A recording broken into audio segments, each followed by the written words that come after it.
Subscribe to the Hit That Line Podcast Network, brought to you by Breeden RV Center. Breeden RV Center, family owned and operated, a no-pressure, laid-back atmosphere, and always home of the free maintenance for life.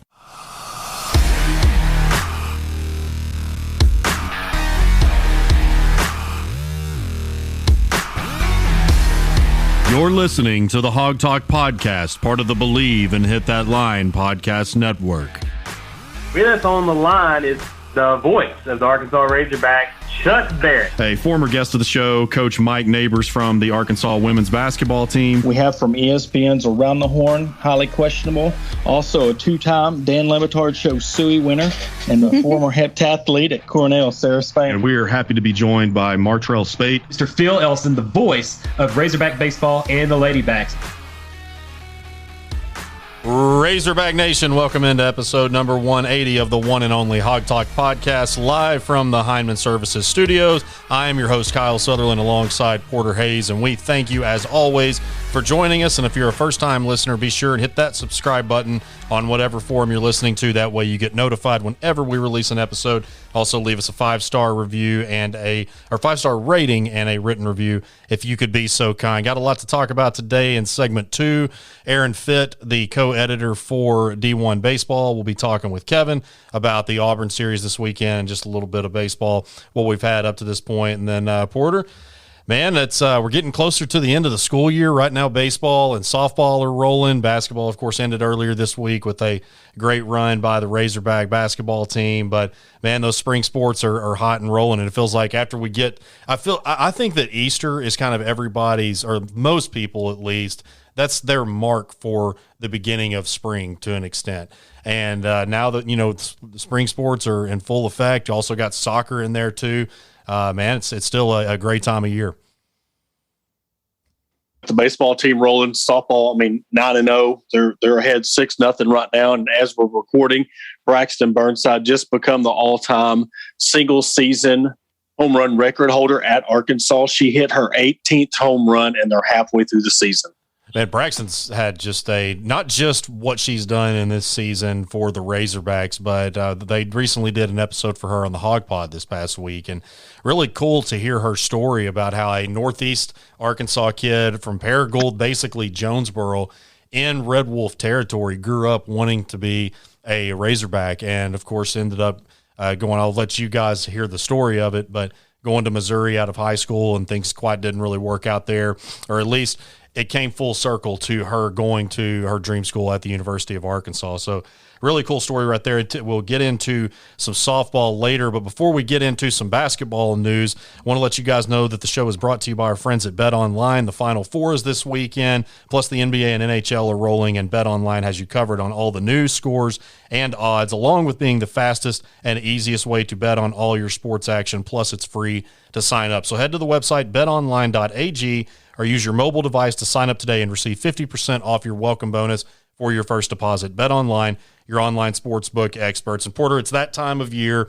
We know what Coach Musselman does in the transfer portal, but just like what he tries to do, getting players from other schools, of course, we're going to have some guys transfer out too. And Desi Sills, to the surprise of quite a few people, it actually surprised me a good bit, announced on Wednesday that he's going to transfer after 3 seasons on the Hill, a native Arkansan. I think that we have a few ideas of probably where he will go. No telling as it is right now. But what did you think when you heard that news?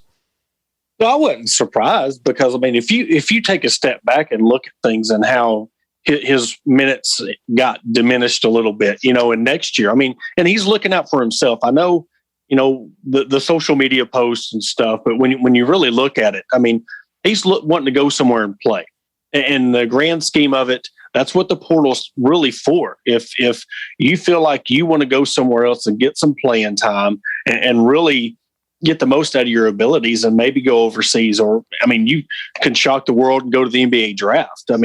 He knows next year with KK coming back, with the guys coming back, the core guards that they have, that his likelihood of playing next year in a significant role was not likely going to happen. And, Muss seems to be one of them straightforward guys that he's like, hey, this is where we're looking at next year. This is where you fit in. If you're okay with coming off the bench and playing limited minutes, we're happy to have you back. But if you want to go somewhere else and shine, then go somewhere else and shine. And I think it's a business decision. You want to go somewhere, go ahead. Well, I got to say, I do respect him for speaking his mind, because a lot of times whenever somebody decommits or transfers, they say the typical, I'd like to thank God, my family. Look, that's all great and dandy, but that's just kind of like everybody's typical thing. I admire him for speaking his mind. Now, I'm going to give him the benefit of the doubt, and I understand it's fresh on his mind. And if there's anything that Razorback fans or basketball fans have never questioned Desi Sills on, that is his toughness and competitiveness. He's as everything you look for in terms of those two things in a player. He is the prototypical guy. He is the poster child for that. But I kind of did take it a little bit offensive, not offensive. I didn't. It made me raise my eyebrow a little bit, just because. Look, I'm sure that, like you said, Coach Muss and the other coaching staff had a straightforward conversation, probably told him some things that he didn't want to hear, that was not personal. It's just one of those types of things. Like you said, it's a business type deal. They're going to lay everything out on the table. And just this tweet, I kind of just some of the replies, I went through a little bit, and I think there were some fans that were a little bit rubbed the wrong way, because if there's anybody or any group that supported Desi Sills throughout his entire career there, outside of his family, outside of his friends, anybody that was within his camp, it was this fan base. He was a fan favorite from the time that he stepped on campus. Because of his toughness. And so I think the only issue that I have with this, and I've loved Desi Sills. I wish him nothing but the best. I hope he goes somewhere and scores 20. And a grown man should be able to tweet whatever he wants. So I'll go ahead and throw that out there too. My opinion's irrelevant. But if this is his if this is the last time that he really ever addresses the Razorback fan base, and he probably really wasn't even talking to directly to the Razorback fan base. I think he was just putting his thoughts out there. You got to think that is a little bit harsh. I feel like it should be a little bit more of a thank you to them, just simply because. And again, I'm not saying that he owes anybody anything. I'm just saying if you're going to tweet something out, you might want to follow it up with something else, just because these are the same people that instead of working or doing some other things that they could have done on Tuesday afternoon, they came to see you and the basketball team and wait and congratulate you and clap for you and be there for you in a time that, you're thankful for a good season, but you hated to see it end. And so, again, I'm not trashing the kid. I'm not trying to tell him what to do, but I just hate that the fact that that's probably going to be the parting words to the Razorback fan base, and you hate to see that for somebody that was a fan favorite for so long. Yeah, and we got to look at another thing too. I mean, it's the guy's been here for so long, and he went through the coaching change between Mike Anderson and Musselman. And it's almost like us, if we're starting sophomore, junior year, and then all of a sudden we get our senior year, and a coach comes up to us and said, "Hey man, this sophomore is really good. You're not going to get that much playing time next year because the sophomore is going to come up and take your spot." Of course, this is D1 talent. This is the top of the top when it comes to college basketball. And of course, if you feel like you can go out on the court and be a starter on a team like Arkansas, you're going to be rubbed the wrong way. You're going to have some bitterness. It's just the competitor in us. That's just how we are. That's how we're built as competitors. And anybody who's played athletics, they don't want their spot taken away from them. But we always hear, cooler heads will always prevail. If he would have just kind of given it a little bit, but that's the way social media is now. You feel like, irrational moment, heat of the moment. I got to speak my mind now. You send it out, and you could see if this is even true. I mean, it's hard to tell when it comes to, did he really send that? Somebody screenshotted it, but what did he delete? So it's kind of tough when it comes to that part of it. But, we say men, but they're really mindset. They're kids. They're 18, 19-year-olds. They're not been out in the real world yet to make real adult life decisions. So is he going to look back on this and maybe one day think he handled it wrong? Yes, because that is not what you want to be remembered by. And it like you said, it is sad that for all the good he's done for this university, more likely this is what he's going to be remembered for, is how you part your way out. Well, but even though we had a loss on the team, we had a gain as well. Basically 24 hours later, pit guard, I think I'm saying this right, Audice Tony, you know me in this. I swear, man, these guys, between Bebe and Nicole Mawine, all these guys that we're recruiting, I mean, don't get me wrong, I'm glad to have them on board, but they're going to be the death of me trying to pronounce their names. But Au'Diese Toney. We'll say Tony. Yeah, we'll just call him Tony. He signed on Thursday, 6'6", 210-pound point guard, played the last 3 years for Pitt, averaged 10 points per game for the Panthers, and that was over his career. Now, Porter, I'll say something too. You know who else averaged 10 points over I think this is correct. Averaged 10 points per game for their career when they came into Arkansas? Justin Smith. I'm pretty sure it was like 10.4 or something like that when he came in. So, this guy has some ups. He can play a lot. He's your typical Musselman player. He can play multiple positions, whether they need to go small and play some guards, but also too if he needs to probably play the 3 or the 4. I don't think that's out of question. He's definitely a utility player like they love to see, and so he's going to come in with Chance Moore and Nicole Mulwayne for the 2021 class. I guess, is he immediately eligible? Because I saw that he's not a grad transfer. Yes. So he is immediately. Okay. Yeah, because this is the COVID year. That's right. Everybody who leaves and transfer portal, you get that free year back. Just Yeah. Yeah, I keep forgetting because I was thinking about like with the end of the season, all these teams ending their seasons in the NCAA tournament. I keep thinking about, well, this person's a senior or that, but then I'm like, wait a second, they can come back. I keep forgetting all about that. And so you're going to have 3 guys. And that's the thing is Musselman is bringing in these 2 true freshmen. Well, I guess Chance Moore is a true freshman. Nicole Mulwayne will be, I think he's a junior college player, but he's going to use the transfer portal. We'll beat that. People are going. I know that there's still some, despite the fact you don't really hear the rumblings anymore. At least during the season you did until we got on that long run with the SEC. But when he got hired, man, there was a lot of people that just really did not like the fact of how he does that. But that's what he's going to do, and look forward to having Tony on campus. Going to be a great addition to this team. And we got some also good basketball news on the women's front. Before we get into that, guys, gals, it's the weekend, so we're all feeling nice, feeling loose, but Sunday will come quick, and don't let dreading having another start to the week get the best of you. Sunday Scaries products such as vitamin-boosted gummies, oils, and even candy jerky are here to keep you mellow. So thanks to the no risk to buy guarantee, you get 100% of your money back if you find that the product is not for you. Visit SundayScaries.com and use promo code BELIEVE, BLEAV, to get 20% off your first purchase. Again, that's SundayScaries.com/BLEAV. And Porter, last year, Coach Neighbors got a 5-star talent out of the transfer portal from Oregon State. He did it again this year. This time, it's a homegrown kid, and Sasha Goforth, Fayetteville native. She was I saw anywhere from the 7th to 21st player in her class for 2020. I'm not sure of the exact number, but either way, a top 10 to top 20 player any way that you looked at it. Averaged 11.6 points per game last year, including 41.8% from three-point range. So they're bringing in another player, and you think about Alana Eaton, Aaron Barnum, Jersey Wolfenbarger, Marquisha Davis, and now Goforth. You've got a solid starting 5, or at least some starters, and very solid key reserves, all that are homegrown Arkansans.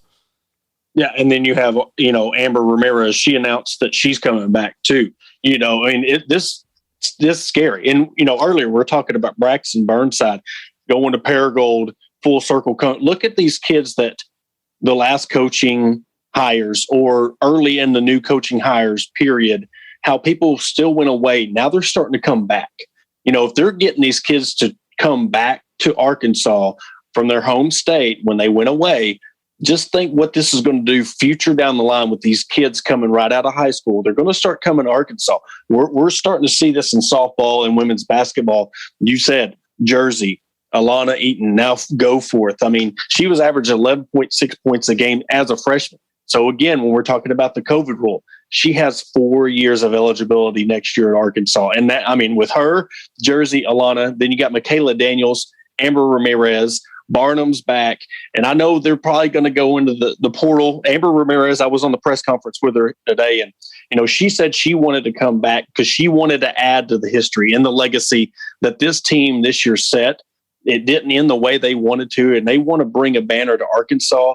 And I'm telling you, I was kind of bummed when we seen who was leaving, with Dungy and Mason and all the other ones that decided, and Slocum, who decided to go into the draft and transfer portal. And, Man, I'm telling you what, it got me really excited with the addition of Ramirez and Goforth. And there's another one, Emory Ellis. Coach Neighbors said to keep an eye on her, 6'3". So you're going to have 6'1", 6'2", 6'3", and 6'6" in your starting lineup next year, possibly.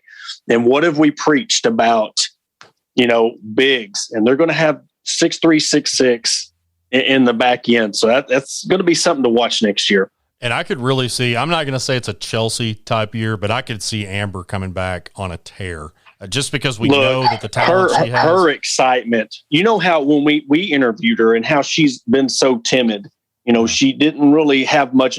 I'm telling you, we've interacted with her. We had her on the podcast. Her excitement level, in this press conference and how she was coming back. And I knew something was up because everybody else announced they were going to the draft or the portal. And there she was sitting quiet. So I kind of had a hope that she was coming back. But I'm telling you what, her excitement, it's like she got recruited all over again. And she is very excited about next year. Well, and it's a great point that you bring up about how when we had her on, she was, and I don't know so much as I know you weren't saying she was scared or anything, but I don't know so much if it was like more timid or the fact that she just does not like to talk about herself. When I got her talking about San Antonio tacos and she started talking about the team, that's when she lights up and that's when she gets to really talking because she just is that natural born. I feel like that maybe it's kind of been from a quiet standpoint, but she is a leader. You saw whenever I think she was out one or two games when she was on the bench, and you could see how enthusiastic she was. And she went through a lot this year. She went through some deaths in her family, and of course went through a little bit of an injury there, and hit some cold streaks. And that's going to happen no matter what you're going through, whether it's off the court or just happens in your game. That's the way that it's going to work. And I could definitely see her having a type of year next year to where she is like what Chelsea did and leads this team. I'm not saying that because what Chelsea did was special. And I'm not saying Amber doesn't have that capability, but nonetheless, I definitely, once this season ended against Wright State, I did have, and I expressed my concerns about it last week. And I've said all year, just like you mentioned about the bigs, that was going to be a concern, but you've got some players coming in that can play multiple positions. And the fact is you also got to remember too, that this team this year, the women's team, they had played together a lot. You're not going to see that a lot next year. So you're probably going to experience some growing pains like you saw with the men's team this year. But again, we keep talking about with the coaches that we have on staff, not just in the big three, but women's basketball. Now with what Coach Deifel has done with softball, which we're about to get in on here in a second, it's incredible what Hunter Yurachek has helped build. And Ty Richardson made a great point on the Morning Rush the other day. Everybody's talking about locking in Musselman and getting him paid. We should start thinking about getting Hunter Yurachek paid and other schools really recruiting him because of the job that he has done. They're just taking all these programs to either from the bottom up or at least assisting in that. I know that Deifel wasn't a Yurachek hire, but you think about what, and you've talked about Porter so many times, what Jordan Weber's done with the gymnastics team. And man, it's just, we can't say that enough. We need to say it to make sure that we reiterate it on the show at least once a week to talk about how blessed we are, because these type of moments don't come around all the time.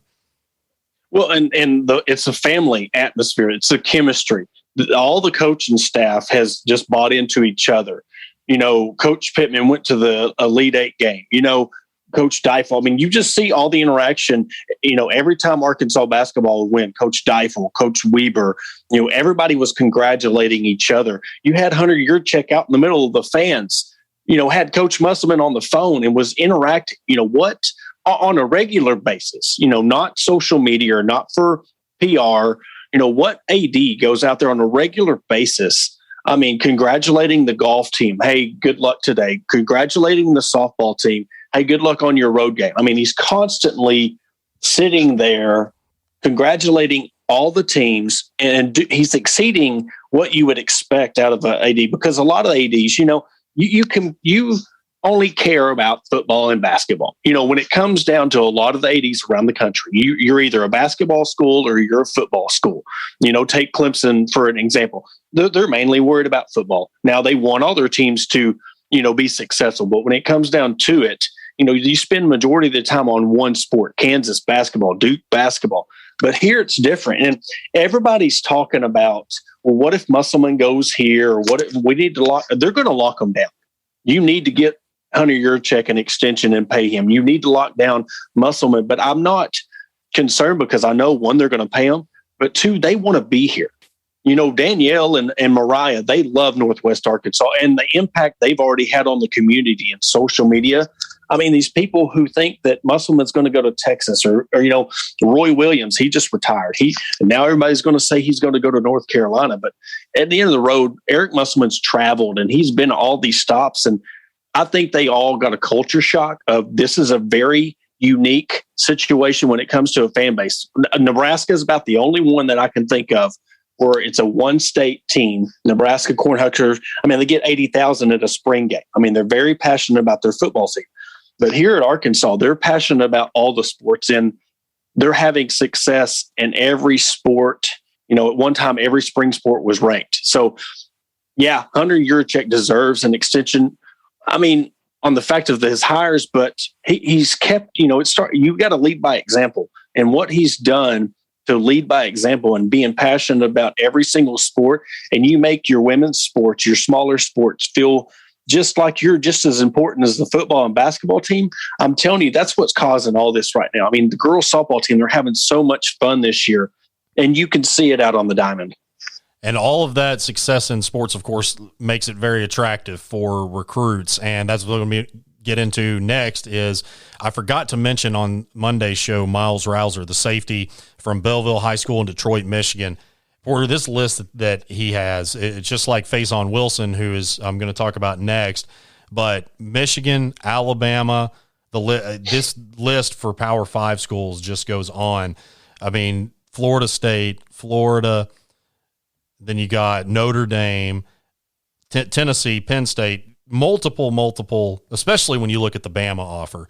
And we're getting kids like what Darren Turner did, I think Faison Wilson's going to commit. By the time that this drops, his commitment will have already happened. So I'll go ahead and get into him. But Faison Wilson, basically a type of player that, because obviously I can't not talk about him, but basically the type of player that Keytron Jackson was to last year's class. Just that big 4-star receiver. Now he's 6'4", 210. And basically from what I've been gathering about him, we have yet to see his full ability because he's had to sit behind so many other talented players. That's what Gabe Brooks had said, one of the guys from 247, one of the national guys from 247. And Faison is the 45th wide receiver in Texas, in the country. And again, his final two came down to the Razorbacks in Alabama. And by the time that this drops, hopefully he will already be calling the Hogs. And then that will be the second 4-star commit on top of the previously mentioned Miles Rouser, who also had Bama offers, Michigan, like I'd mentioned, and Porter, the players that Coach Pittman and staff are like, he really meant it when he said that we are really going to try to win battles in recruiting. We're going to get really aggressive with recruiting. As great as it was to have those classes that Chad Morris brought in, about the only thing that he did really well on campus was recruiting. They are trying to take this to a whole another step. And, I don't know that they'll ever get into those top 5, top 10 classes, but where they're at right now, I could not be more than satisfied. Yeah, and you can bring in all the recruiting classes you want, but you still have to develop them. And that was the biggest miss when it come to, Coach Morris and his staff. They could not develop the talent that they had. You just see what happened this year with 3-stars and just what Odom and Briles and Pittman got out of the kids they had this year. Freaking guys out there playing with broken shoulders and broken arms, and they're going out there giving 110%. Again, I mentioned the word culture, and I think we're starting to see a shift when it comes to the recruiting battles in football with Arkansas. Is you name those 2 kids that had Michigan and Alabama. All right, Jim Harbaugh's, he's on the hot seat every year. You know what I'm saying? So, and then Nick Saban, when you're going there for defense, who's going to be your defensive coordinator after the next year? I think these kids are really starting to see that I'm going to go to this school, but is my coach going to be there in 2 years? Is this defensive coordinator going to leave right before the national championship game? And then what am I left with? Who is going to be our coach? I see with them locking down Odom, you got Pittman and Briles. They're soon, it's awesome to see because you're going to start getting these kids. And what have we said a couple of months ago? We're going to start getting these kids that we didn't think we could get a year ago. And that's exactly what's happening right now. I think that and you can take the national attention that the basketball is getting with the culture that Eric Musselman and his excitement. Coach Pittman's doing the same thing. They're setting the social media world on fire with their team and the coaches, and it's 110% genuine. And these kids it's starting to be like the 90s with the basketball team. It's starting to get exciting to people want to come here again. It's funny. Everybody tweeted out this rapper who wore an Arkansas basketball jersey in one of his videos. When's the last time somebody has been, excited about Arkansas? You talk to, it's crazy. Well, and pardon my take, the kind of national publicity we're getting from that, people, especially sports fans, love those guys from Barstool Sports, and they obviously love Coach Muss. They have him on their pod all the time. He's on podcasts, radio shows all across the country. And so, yeah, it's really what they're doing. There's definitely no secret why Coach Muss has the amount of impressions there, or at least I guess you could say there's no secret why the success that they have been having on social media is definitely related to the amount of impressions, the amount of people that are seeing this. And that is huge. And I know that there's still coaches like Nick Saban and some of the old school guys that really just don't believe in social media, but that's the way that we're going, and they can get away with it. But man, in today's world, you just got to have it. So, well, and you said something real quick before we move on. You said something about that kid who he's waiting his turn, but he's playing behind so much talent. When is the last time you have been able to say that about an Arkansas football player? At multiple, multiple positions, it's been quite a long time. Exactly. And is that not, when you say that, like you're saying it, but if you really don't realize what you said, you're saying it to me. And I'm like, man, when is the last time, somebody really had to wait their turn because the person above them was just so much better, and that's great. And this is a good kid that's coming up. So that tells you where they're going. Yeah, they might not have a top 5, top 7, top 10 recruited class, but look what Michigan State's done. Dan Antonio's he's been known for that, taking 3- and 4-star kids, not even getting he might have a top 20, 25 class, but he's taking them to the college football playoffs and competing for a Big Ten title every year. And what have we always said? If it can happen in other places, it can happen in Arkansas. Yep. And the greatest thing too, and it's obviously not every single kid, but what we talked about with basketball, and it's happening with men's basketball too, is a lot of homegrown kids are really understanding that they want to build this thing back up from not just football, not just basketball, the whole entire thing. So it's really exciting to see, especially with the talent that we've got in men's, women's basketball plus football. And so speaking of some more women's sports, softball, they've been on a tear. It's an understatement, Porter. They've swept all of their series, at least up to this point in the SEC. Danielle Gibson, Braxton Burnside smashing home runs. Braxton, as you mentioned, broke the single-season home run record. Mary Half's been killing it in the circle, coming off a pitcher of the week. Coach Deifel, man, just what I was saying earlier, what she came into, 5-6 years ago, whatever it was, to where they're at now. She's someone that's also used the transfer portal, and she's recruited well, and it is certainly paying off. They are just seemingly unstoppable right now. Yeah, they're on fire. And like I said, I've got to go on a couple of the post-game press conferences, and the smile, and they're sweeping. They have not lost an SEC game yet. They're 10-0 right now in SEC play. I mean, from a team that was 4-24 over, I can't remember how many years it was. They had a 4-24. It sounds similar to the football SEC record, and we're talking about Braxton Burnside and how she's on top of the home run list. But I'm telling you, Kyle, at the end of the year, we could have 4 players from this season alone that could be atop of the single season home run list. You got Malkin, you've got Hannah Gamble, you got Danielle Gibson, and then you've got Braxton Burnside. You could have 4 from the same season. That's how many home runs they're hitting. And I don't know which one of us posted it on social media, but the softball team and the baseball team are second in home runs in the nation. I mean, and they're crushing. They're not hitting it over the fence. I mean, it was crazy that Lenny Malkin hit one 312 feet that was rolling down the street almost to Bud Walton Arena. I mean, it went into the parking lot, over the hill, into the parking lot at Bogle Park. I mean, these girls are absolutely crushing the ball. Yeah, and I've gotten to watch a couple of games that have been between the end of basketball season, baseball and softball, it's so hard to catch them all. But it's just a ton of, like on the Bogle Bombers, that's a lot of fun to watch. And just think, like, if this team, I know that I believe Sydney Parr was initially planning on coming back. So, I know she took other opportunities in life, but just to think about her in this lineup too, they're already surpassing. We knew that they were going to be good, but they are just already surpassing expectations. 18 home run, there's 20 games left. So you do the math there and think about what kind of pace she's on. She might win the Player of the Year. Exactly. And then going back to Mary Half, we talk about the Bogle Bombers. She is having an Isaiah Campbell and Blaine Knight type of year. Just locking people down, strikeout after strikeout. And she's only a junior. She can come back next year as well. As long with the softball team, they get a free year. So everybody that's juniors, they get 2 more years. Freshmen, Burnside, she's a senior, but she gets 1 more year. These kids they're absolutely killing it when it comes to playing. And, they've went in the games in the extra innings. They were down 6-2 to Mississippi State and come back and won the game. These girls, they've won in so many different ways, and how they're hitting home runs. Coach Deivel said the other teams are on edge because they know with one swing of the bat, they can knock in 3 runs. Yeah, there's no question. And we've seen how many times they were down. And I've even told you guys in the group chat, well, they might lose their first one now, because I want to say that one point they were down 5-1 or something like that in the 5th or 6th inning. So it was pretty late in the game.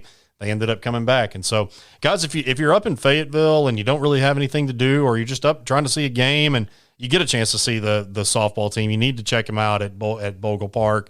The capacities for stadiums are beginning to be more and more and more. We're really beginning to see that light. We've seen that light at the end of the tunnel for a while, but it seems like with the more people that are getting vaccinated, with the more the cases are going down, we're really being able to attend. Now, be safe about it. Keep your distance still. Definitely take all the precautions, but, if you're definitely up there. And while we're talking about that, they did lift the mask mandate, but U of A did come out with a statement, especially with the spring game coming up. And if you're going to the baseball games, you still have to practice social distance. You still have to wear your mask. So, just because the state mandate lifted, the U of A still wants you to follow the procedures. Yeah, and of course, we also, too, that's one thing that we've definitely remained consistent on this show is we definitely want you guys to live your lives, but at the same time, be smart about it, just like being smart with anything. And so, but definitely check them out if you get a chance. And Porter, I know we're about to hit a break here, but I know you wanted to make an announcement real quick before we do that. Yeah, have you ever heard of a bull drop before? I had not till you mentioned it a couple of days ago. So in my hometown in Ozark, for years, the Franklin County Learning Center, where my son went for 3 years. So what it is, it's a school for kids and adults with special needs. And their big fundraiser, they do it twice a year. It's called a bull drop. And what they do is you pay $20 and you get a chance at $10,000. And this is the 52nd time they've done this. And every time now they've been able to give away the full $10,000. So what happens is they put a bull in a square, and where he does his business, if it lands on your square, you win $10,000. So it's cool. For a very good, it's for a very good cause. So whoever's listening, if you're interested in buying a ticket, it's going to be at the end of the month in April. We're going to be announcing more details to it on the podcast and social media. So get with me, DM me. I'll put you in the right direction and get you a chance to win $10,000. Yeah, and of course, like I said, you can hit up Porter. You can DM us on Facebook, Twitter, Instagram, or at the Hog Talk on all of those. So you can shoot us a message. Like he said, we'll be posting updates, and also too, you can hear updates on the pod. So that's it for segment 1. Before we or after we get back from the break, Kevin will be talking with D1 Baseball's co-editor Aaron Fitt. Stay with us. You are listening to the Hog Talk podcast, part of the Believe and Hit That Line podcast networks. Whether rare dead stock or the latest release, find the exact shoe you're looking for through our friends at eBay. As the original sneaker marketplace, eBay is the place to go for the pair you have been eyeing. eBay's authenticity guarantees your sneakers are meticulously inspected by independent professional authenticators that verify the box, logo, stitching, and dozens of other inspection points. The guarantee also protects sellers with a verified return process. Selling fees have even been eliminated on sneakers $100 or more, making it free to sell or flip your collection. Go to ebay.com/sneakers today. eBay, the world's best destination for discovering great value and unique selection. With American National, you get a dedicated agent who will help you make well-informed decisions about protecting your lifestyle.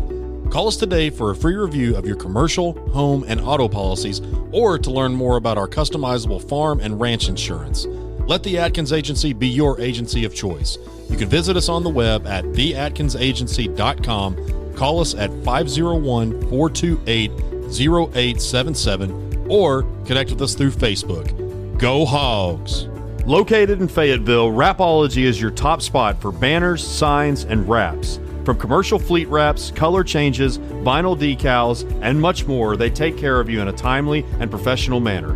Call Rapology today at 479-368-6490. Again, that's 479-368-6490. The Hog Talk podcast is brought to you by Heinemann Services. Heinemann Services is a family-owned and operated business whose work ethic and customer service will restore your confidence in handyman. They offer interior and exterior projects for your home or business, including repairs, installations, small remodels, landscaping, decks, fencing, and much more.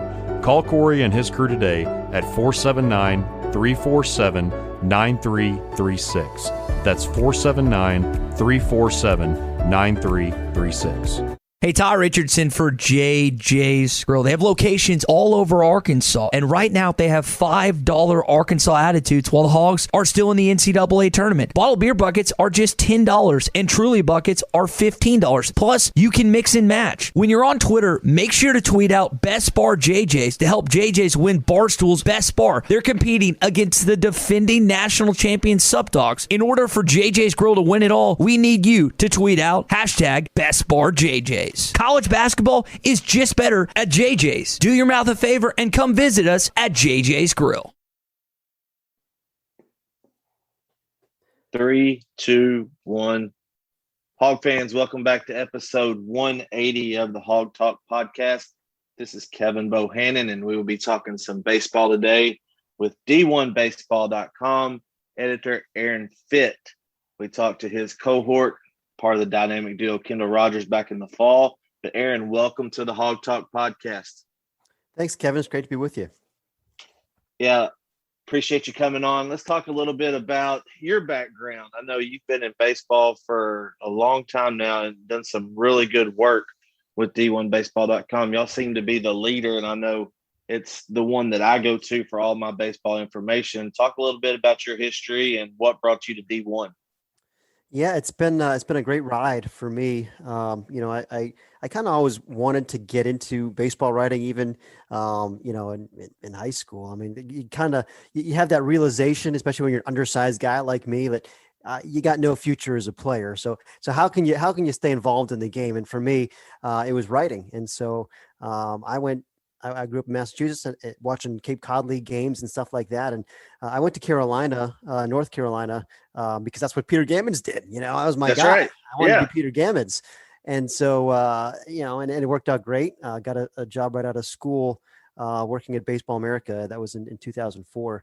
And kind of worked my way up there, became the lead college writer, spent a decade there. And then when we started D1 Baseball, kind of the relaunch, because if you recall, it used to be just the Scores website for a long time, but I think it was 2014 or 15. Got together with Kendall and Kyle and decided, hey, let's join forces and make this into the one-stop shop for the college baseball fan. And it's been a blast. It really has been so much fun to build this thing ourselves, kind of from the ground up. Yeah, y'all really have done a really good job. You talk about being the one-stop shop. You got Scores. You got the team stats on there. Y'all even have the nitty-gritty report, the RPI on there. And then you do a prospect list for the draft. And you even have the transfer portal and the coaching buzz forum on there. So it really is the one-stop shop. So you mentioned the Cape Cod League. What was it like last summer without having baseball at the Cape? Yeah, it stunk. I mean, that's something I, really look forward to. And my whole life I was going to Cape League games, but especially now, since I've been covering college baseball, it's just such a something I look forward to, because you kind of get a sense for the next group of stars that are on the rise, and you get a look at some breakout guys. And honestly, I feel like I've had a harder time getting a feel for this college baseball season because we didn't have a cape. I mean, really, it's something I realized after the fact how much I rely upon that to kind of get ahead, and get a feel for the rising talents around the country. And so without that, I just feel a little disconnected. I mean, and I think that's a big reason for it. And I think also, when you look around college baseball this year, that lack of development time has been a factor. I mean, I think there are a lot of players that had they had, a full season of at bats or innings pitched last spring and then gone to the Cape and, logged another 150 at bats. I mean, that can really put you farther along down the development curve. And so now instead, I think you've seen guys that have taken maybe steps back from what we expected. And I think that was the one big thing going into this season, because a lot of us that follow the game and write about the game talked about how much talent there was going to be, but it seems to be that there's more raw talent out there that hasn't been developed like you talk about. Would you agree with that? Yeah, I think that's well said. And, just some guys that have struggled, like, Judd Fabian for Florida was was my pick to win. It might have been my pick to win the National Player of the Year. I don't know. I really like the guy. He can do everything. He's got power. He's got speed. He can really defend in center field. But he's got 40 strikeouts, and he struck out 11 times this past weekend.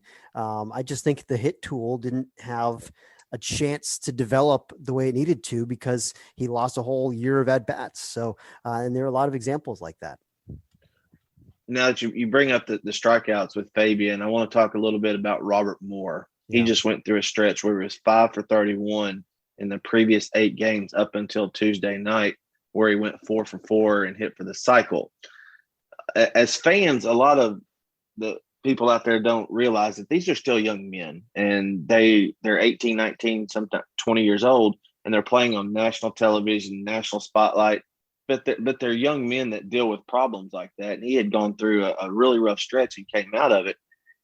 Talk a little bit about how a young talent like that at such a young age overcomes that. Yeah, that's a good one. I mean, and you kind of saw it this weekend in Starkville. First really game and a half there. I think he had 6 strikeouts Friday and Saturday. And then his last 2 at bats, I thought Saturday were much better. I mean, he started to hit a couple of hard line drives that went for hits, and it kind of felt like to me that unlocked something for him. Then of course he had the big triple off the wall on Sunday, and he went nuts on Tuesday. But it does sometimes feel like you just got to grind through those struggles, and then maybe you get a swing or two where it's like, and it just kind of clicks for you.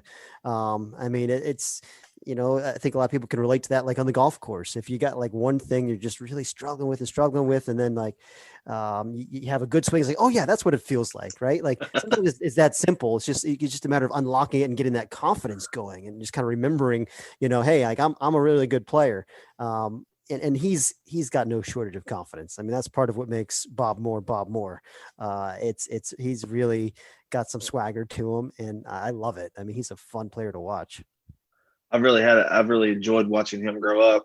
I coached Caden Wallace and Jackson Wiggins in summer ball the last 3 years. So we saw Robert on the circuit when he was playing for the Royal Scout team. And one thing that I had mentioned recently, I said, I've never seen Robert strike out this much. He was always a contact guy. And I know that they're really preaching launch angle and hitting the ball a long way up there at Fayetteville right now. Coach Thompson has those guys tuned in to that way of thinking. And you saw it a little bit this past weekend with Christian Franklin, some of the adjustments he's made. Right. Let's talk a little bit about this Razorback lineup, Aaron. In the fall, Coach Van Horn said we've hit more home runs this year in the fall than we had the previous 2. And that was some of the best lineup as far as power goes that Arkansas has ever had. Yeah. What are your takes on this lineup? They got 45 home runs at this point. Is this one of the most dynamic offenses in college baseball? Yeah, I think it has to be. And I will say that's a surprising comment from Coach Van Horn, because you never think, hey, we're going to lose, Kjerstad and Martin and some of these guys and get more home runs. I mean, I didn't see that coming. I thought this lineup, I liked it heading into the year, but I thought it would take a step back from where it had been. So this has been a surprise for me. Now, I think it's okay that they're striking out a lot as long as the trade-off for that is you're hitting a lot of home runs and and doubles. And I mean, if you're scoring runs, then that's fine. You can take that trade-off. Now, I do think that there's a lot of tough outs too. Even when they're striking out, they work deep counts, and that's that's another thing that people kind of forget about, right? Is like if you're a guy who sees a lot of pitches, you're going to have higher strikeouts because you're going to be a lot more 2-strike counts than if you're just flailing away early in the count. And so that also results in more walks, though. So I think that trade-off works pretty well. And they have guys like Braden Webb who you look at the batting average, and you're like, this is your leadoff hitter. I know he wasn't this past week. Didn't they move more back into leadoff on Tuesday? They did, and that's because the past weekend. But yeah, to your point, Braden Webb has 15 walks on the year. Yeah. He was getting on base every time. Exactly. Yeah. I mean, it's, it's a valuable piece. I mean, a guy that just finds a way to get on base. So, but I mean, I've always liked Matt Goodhart's swing, and he obviously was on a tear recently. And there's, he's not a real physical guy, but there's some real whip in that stroke. And certainly he's got feel for the barrel. I mean, I think he's just one of the more underrated hitters out there, the SEC this year. Kind of gets overshadowed a little bit, but him and Brady Slavens were two guys that I saw quite a bit this summer in the Coastal Plain League that I liked a lot. And I'm not surprised to see Slavens having success as a JUCO transfer. And certainly Jalen Battles, love his defensive skill set. I mean, he's just really fun to watch at shortstop. I'm not as sold on the bat, but I do think, there's enough there for him to be a solid offensive player. But I mean, maybe the thing I like the most about Arkansas is the defense up the middle. I mean, I would take that defense up the middle against any in the country. I agree. Yeah. With Opitz and then, Moore and Battle and Franklin, I think it's as good as it gets. And I always look for that when I'm looking for, national title contenders. If you find me a national champion who wasn't strong up the middle, good luck.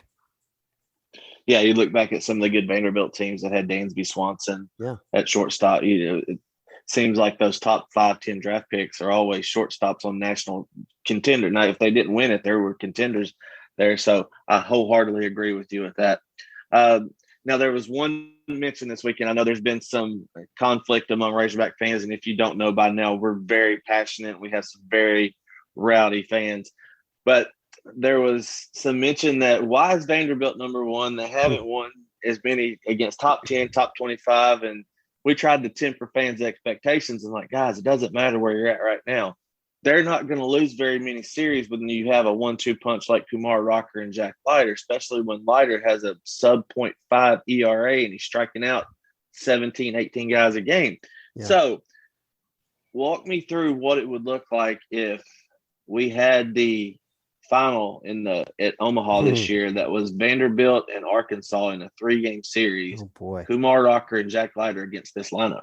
That would be a lot of fun, especially since they're not going to play in the regular season, which I think bums everybody out. Let me backtrack for 1 second here. I want to get this out there because I think it's already been out there. We've already discussed it even on our podcast, but I was the dissenter in our rankings the week that we moved Vanderbilt ahead of Arkansas. Kendall and Runes, they said they were just blown away by what Leiter and Rocker did, and I don't blame them. Right. Arkansas had a 2-2 week. They did lose a midweek game, but for me, I mean, they won an SEC series, and I think it was on the road, wasn't it, that week? It was Alabama. Alabama. Yeah, at home. At home, that's right. Okay. I mean, that's a good team. Alabama's a good team. For me, you win a conference series in the SEC and you don't have a losing week, you stay number one. I mean, that's just how, we've done it forever. And I was a little surprised, frankly, that those guys felt as strongly as they did about Vanderbilt. And now I was impressed with Vanderbilt, who wasn't. So I wasn't going to lie down in front of the cement truck and try to stop them. But for me, I had Arkansas number one, and I still would have had them number one because I agree with you. I think they have the stronger resume, certainly. So anyway, I just want to get that out there, Arkansas fans. But that matchup would be awesome. And obviously you'd have to give Vanderbilt the starting pitching edge. But I mean, I like Arkansas better in the bullpen. I do like their lineup better, although Vandy's young lineup has been performing pretty well. I mean, they do have some speed and some power. They can beat you a lot of different ways. And I do like Arkansas better on defense, but Vandy's defense also looks pretty solid. I mean, they're both really good, complete clubs. I'm just curious to see, 2 or 3 months from now, What does Arkansas's pitching look like? I mean, how is it structured? I mean, right now it seems to be working for them. And maybe nowadays you don't need those traditional workhorse, I mean, you love when you've got an Isaiah Campbell or a Blaine Knight or, a Nick Schmidt. I mean, you love to have those guys to lean on a Friday or a Saturday, but maybe you can win without those guys. I mean, if you can mix and match in the bullpen, if Lau Lockhart gives you 3 or 4 solid innings, then you hand it off to a parade of really good arms, then I think the Tampa Bay Rays have shown that's a winning formula, and I think it can be a winning formula for Arkansas too. But that said, I mean, maybe Wicklander's the guy. Maybe he's coming into his own. I wasn't there on Friday in Starkville, but I was talking to scouts who said, "Hey, he looked really good." I mean, it was 1995, and he was away from the barrel, and he competed. And maybe it's just taking him a little time to take that last jump, and maybe it's coming. So we'll see. But there's time for Matt Hobbs and those guys to figure it out. They have lots of options, and I feel like they're going to figure out the best way to use all those options.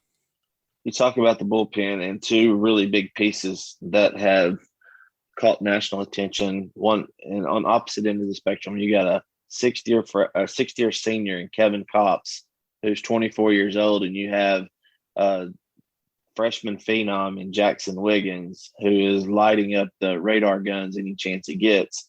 Talk about that 1-2 combination out of the bullpen, and if there's any better around the nation. I know Landon Sims was lights out against us.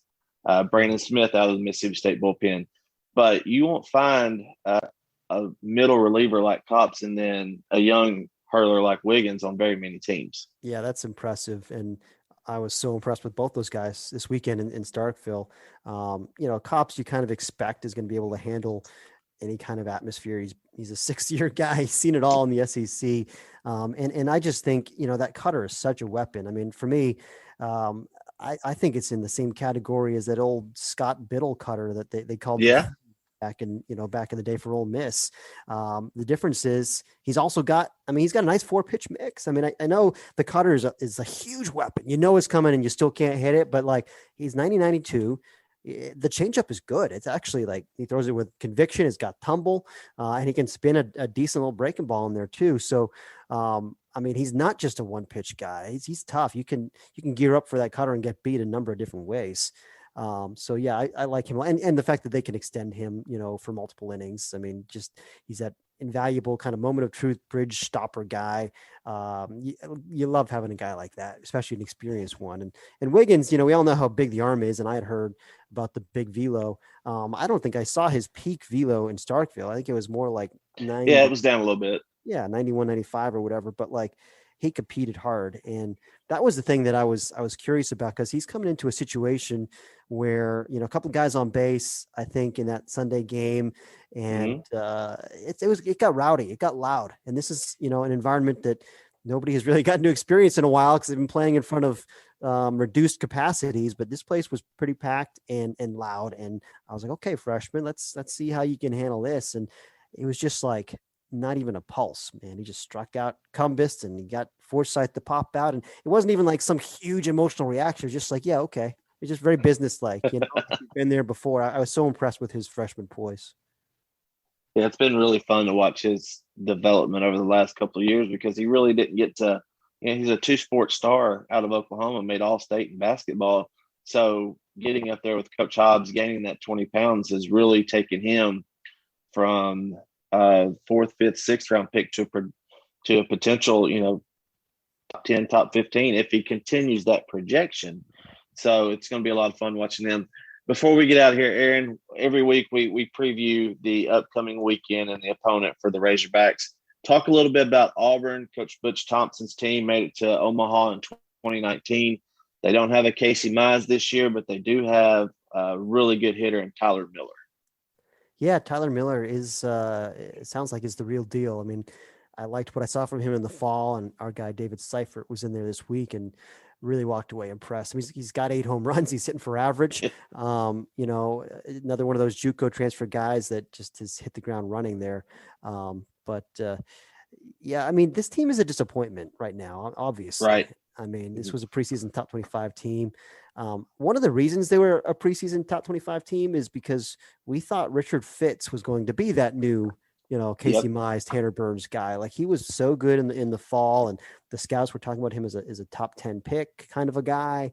I mean, it just didn't really work out in that number one starter job. And now he's in the bullpen. I think he's still in the bullpen this weekend. I think that's the plan. Yeah, he's not projected to start any of the games. So, that kind of changes the outlook for that pitching staff for me. I mean, I do like Mason Barnett, the second-year freshman. He's got good stuff.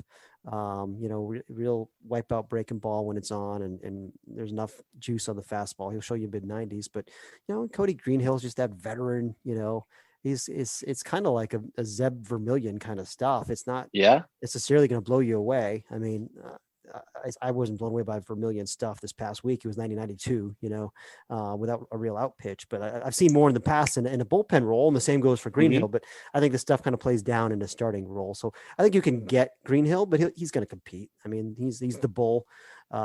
He's going to battle you really hard. And so, I just think that they're trying to figure it out on the mound. And they just don't have the one real difference maker that I thought was going to elevate them to being a top 25 team. I thought it was going to be Fitz, and it hasn't been. So, and offensively, I mean, some of these veteran guys have been just okay. I mean, they were expecting Steven Williams to have a big year. He's been there a while now. He certainly has put up numbers. Case and Howell, I mean, another guy that they had high hopes for. Judd Ward. I mean, these are some holdovers from that 2019 Omaha team that they were counting on to really lead them. And they haven't been very good. I mean, it's that simple. They got to be better for Auburn to make a run. Yeah, the veterans have seemed to put up just pedestrian numbers, but you got some newer guys like Ryan Bliss and Rankin Woley that have, really stepped up and kind of filled the void left by the production of those older guys. So it'll be really interesting to see. I told fans and some of our followers that get ready for a high scoring weekend because Auburn hits really well. I think they were hitting 309 coming into the series, which is top, it's towards the top in the nation. And of course, we've seen what Arkansas can do when they get on a roll. But I'm going to put you on the spot, Aaron. What is the outcome Saturday evening when all the dust is settled? Who wins and by how much this weekend? Yeah, I mean, I was so impressed with Arkansas. I think they win the series comfortably. It certainly wouldn't surprise me to sweep. I can't ever predict a sweep because those are actually really hard to do, especially in the SEC. And yes, in the SEC. But I mean, I think Arkansas takes 2 out of 3 with a chance to sweep. Awesome. Aaron, we greatly appreciate you coming on, and do us a favor and work on Kendall for us. I know he's been a big Razorback fan and a really big advocate for the Omaha Hogs. So yeah, next time y'all get ready to do the rankings, I know you'll kind of work on him a little bit. So, but thank you for coming on, Aaron. I just had to throw him under the bus so that everybody out there knows it's Fit who's fighting for the Hogs right now. That's right. Fans, make sure you go subscribe, rate, and review us so we can get our name out there a little bit more. For Kyle Sutherland, Porter Hayes, this is Kevin Bohannon. Go Hogs.